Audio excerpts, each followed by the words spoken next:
A groundbreaking find in China's Inner Mongolia has uncovered vast quantities of thorium at the Bayan Obo mining site, potentially marking the largest known concentration of this radioactive material globally. The revelation stems from a declassified geological survey carried out by nuclear research authorities in Beijing, estimating the deposit holds around 1 million metric tons of thorium.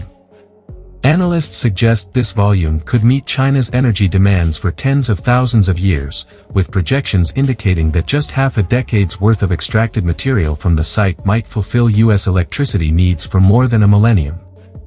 Thorium's growing appeal as an energy alternative stems from its distinct advantages over conventional nuclear fuels. Unlike uranium, it cannot sustain fission on its own but can be transformed into uranium-233, a fissile isotope, within specialized reactor systems. This process is regarded as inherently safer, with lower risks of catastrophic reactor failures and significantly reduced long-term radioactive byproducts. Additionally, thorium is far more abundant in Earth's crust, estimated at 500 times the availability of uranium-235, and capable of generating exponentially greater energy output relative to its mass. China is already advancing efforts to harness this resource, constructing an experimental liquid fluoride thorium reactor in the Gobi Desert. Slated for completion by the late 2020s, the facility aims to produce 10 megawatts of electricity while testing the viability of molten salt reactor designs. These systems operate at higher efficiencies than traditional nuclear plants and are engineered to passively prevent meltdown scenarios. The push aligns with broader national goals to curb reliance on coal and imported hydrocarbons, alongside ambitious projects like thorium-powered lunar energy systems and maritime nuclear propulsion technologies. However, unlocking thorium's potential is not without obstacles.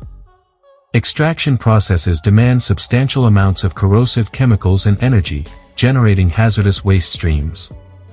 While experts emphasize that thorium itself poses minimal proliferation risks due to the unsuitability of its byproducts for weapons development, the technical and environmental complexities of large-scale processing remain unresolved.